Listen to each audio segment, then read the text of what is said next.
আজকে দেখাবো এই ধানগুলো কিভাবে বাঁধা হচ্ছে, ঠিক আছে?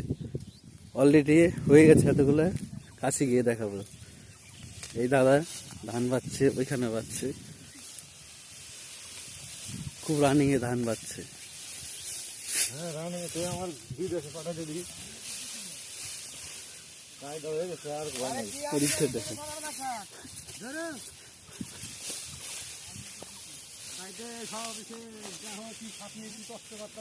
খুব স্পিডে ধান বাঁধছে। কিভাবে ধান বাঁধা হচ্ছে একবার দেখালে ভালো হতো, ঠিক আছে? একদম ডিটেলস একটু বলে দেন, বলেন একটু, ঠিক আছে? এই যে কি ধরে এই যে এইভাবে ধরে এইভাবে ঘোরাইয়া এইভাবেই করে তার বুঝতে হবে, তার দিতে হবে।